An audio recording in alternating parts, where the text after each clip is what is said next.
बच्चा अपने वालिद के साथ काम पर आ रहा होता है, रास्ते में कचहरी के पास से गुजरते हुए हवाई फायरिंग होती है और हवाई फायरिंग की वो बच्चा नजर हो जाता है। वो इकलौता बेटा था। इकलौता बेटा। कितने बच्चे हैं आपके? मेरी 3 बेटी और एक वही इकलौता काशिफ। 8 रमज़ान का वाक़या है ये। सुबह 8:30 बजे हम घर से निकले, शदरा कचहरी के पास पहुंचे हैं। उधर 2 ग्रुपों में दुश्मनदारी है, उनके क्रॉस फायरिंग हो रही थी दोनों की तरफ से। उनमें से एक फायर जो काशी के सर में लगा। तकरीबन 15 मिनट बाद 1122 की गाड़ी आई, जिसमें ना ही ऑक्सीजन थी, ना कोई पट्टी वगैरह थी, ना ही कुछ था। मौके पे 90% तो ये एक्सपायर हो चुका था, लेकिन 2 दिन ये उधर रहा, वेंटिलेटर पर रहा, उसके बाद इसकी डेथ हो गई। FIR तो हमारी इन्होंने काटी ही नहीं है। ये कहते हैं कि FIR पे FIR नहीं होती। ये कहते हैं ये कानून में शिक ही नहीं है कि FIR के ऊपर दूसरी FIR। एक माह हो गया, मुझे अभी तक किसी की कॉल नहीं आई कानून नाफिज करने वाले इदारों की। अस्सलाम वालेकुम नाज़रीन, लीडर टीवी के साथ मैं हूं नायाब बदर।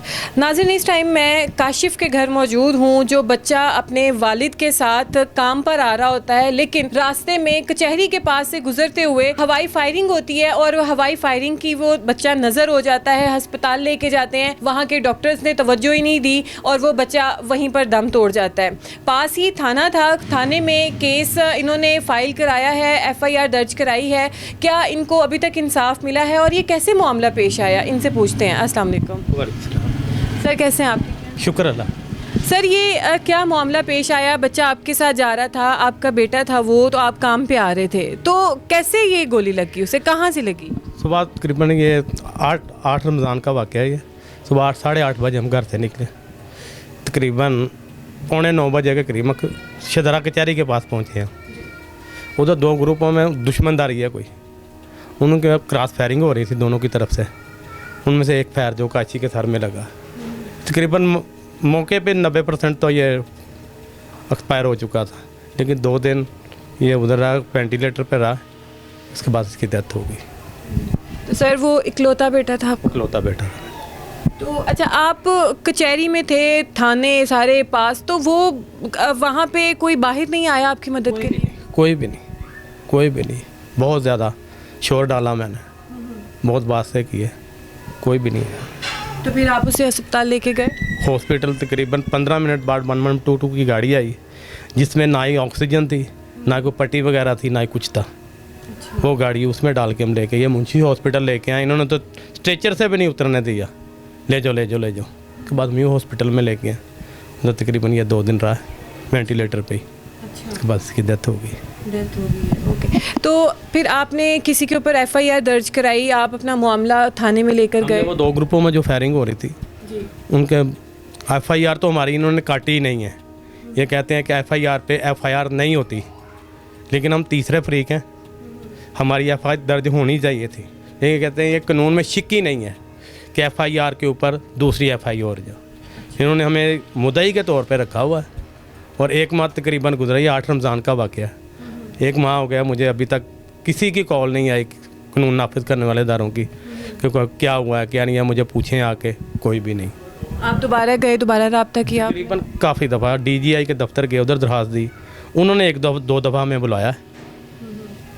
उसे मैडम है, उनका नाम नहीं मुझे पता, उधर गया था, उन्होंने बस तसल्ली दे दी है। इसके अलावा अभी तक 1 माह गुजरने के बावजूद कुछ भी नहीं हुआ।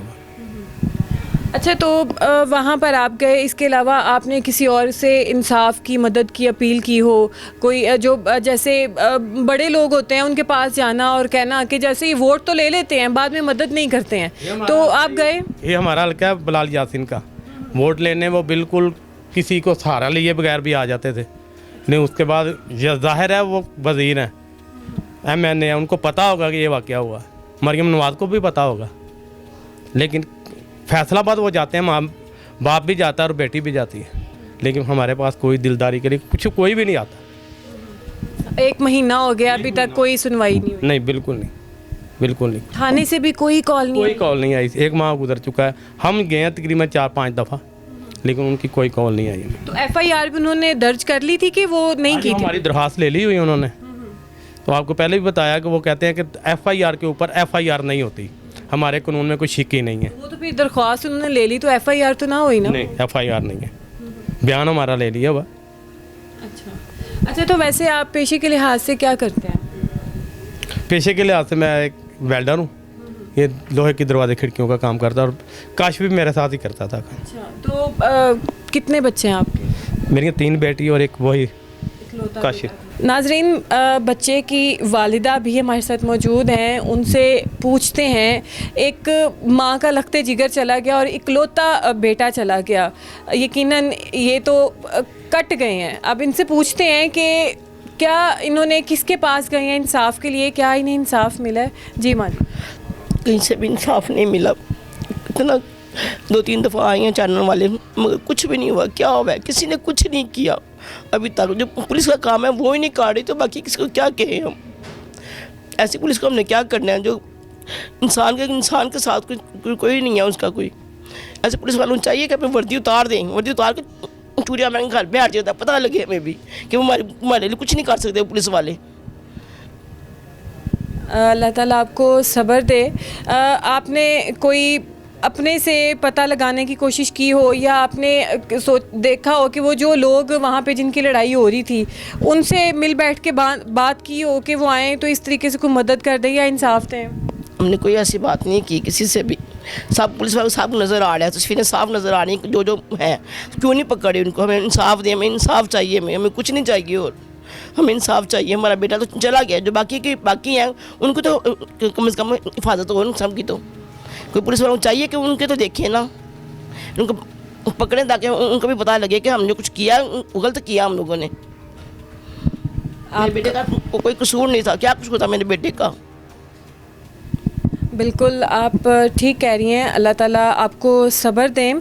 अच्छा, आपका बेटा सिर्फ 20 साल का था, 3 बच्चियां हैं आपकी, इकलौता बेटा था, तो यकीनन ये ना भूलने वाली, और इसमें सब्र नहीं आ सकता। हम जितना कहें आपको सब्र आए, लेकिन सब्र नहीं आ सकता है।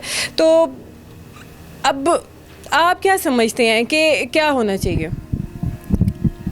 जो अल्लाह ने करना तो वो होना तो वही है बेटा। अल्लाह से हम इंसाफ मांग रहे हैं कि अल्लाह ही हमारा इंसाफ करेगा। अब उसने कुछ सोच के किया होगा, समझ नहीं मुझे आती कि क्या बेहतरी थी हमारी इसमें, मुझे कुछ समझ नहीं आती इसकी। आप माँ हैं, आपका रिश्ता कैसा था अपने बेटे के साथ? क्या आपके ज़्यादा करीब था या अपने वालिद के ज़्यादा करीब था? बाप के ज़्यादा करीब था वो। अल्लाह ताला बाप के साथ ही होता था, कभी उसको लाला कि काम पे नहीं डाला कि कहीं गलत सोबत में ना पड़ जाए। बाप ने हमेशा अपने साथ रखा, साल लेके गया, साल लेके उसको आया घर। पढ़ता था वो? नहीं, मैट्रिक किया था उसने, तो वो छोड़ दिया था। फिर बाप के साथ ही काम करता था वो।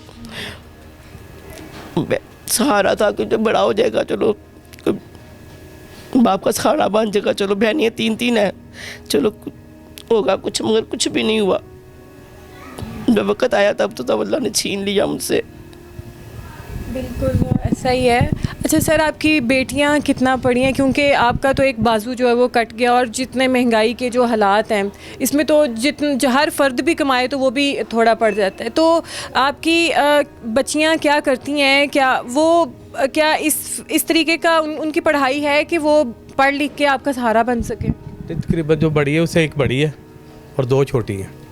एक तो तकरीबन अभी मैट्रिक के इम्तिहान, सबसे छोटी वाली ने मैट्रिक का इम्तिहान दिया हुआ, और उससे 2 बड़ी हैं। एक का अपने उसके ताए के बेटे के साथ निकाह कर दिया हुआ है, उससे छोटी है वो भी, और उससे बड़ी है उसकी फूफी के घर उसकी मंगनी कर दी हुई है। ये ईद के बाद हमने उसकी रुखती करनी थी, रमज़ान के बाद, ताकि अभी अल्लाह को शायद थोड़ा सा। इस टाइम मेरे साथ काशिफ के नेबर मौजूद हैं, उनके हमसाए हैं, और इन्होंने बड़ी एफ़र्ट की है कि काशिफ के पेरेंट्स को इंसाफ मिले, कहीं इनकी सुनवाई हो जाए। इनसे पूछते हैं ये कहाँ इंसाफ लेने के लिए गए हैं। जी अंकल जी, आप कहाँ गए हैं? ये बिलाल यारसिन के पास गए हैं, वो तो मिले ही नहीं है। मैंने उधर पैगाम दिया है कि भाई आके कि नहीं उधर मोहल्ले में आके उनके माँ बाप से मुलाकात करें तो कुछ उनको हौसला हो, क्योंकि बिलाल यारसिन ऐसे शख्स हैं वो करवा सकते हैं, क्योंकि उनका मिलना जुलना बहुत है, वो करवा सकते हैं। एमडी हैं वो, तो वो करवा सकते हैं। मगर अभी तक 1 महीना हो गया है, वो इधर आए नहीं है। आपने वोट बिलाल यासीन को ही दिया? बिलाल यारसिन के वोट पक्के वोट, यानी कि बिलाल यारसिन के हम बाजू हैं। ये पूरा मोहल्ला जो है कि नहीं बिलाल यारसिन का बाजू है। इनके काशिफ के नाना जो है ना इत्तेफाक फैक्ट्री में काम करते थे, फोरमैन थे, उनके बड़े कुलीग हैं, ये नज़दीक हैं। इनके नवाज शरीफ वगैरह के। तो वहाँ पे मिले नहीं आपको, या जो आगे लोग बैठे हैं उन्होंने मिलने नहीं दिया? नहीं, जाके मैं मिला हूँ उसके सेक्रेटरी को भी। उसने मेरे को बोला कि भाई हम आ रहे हैं।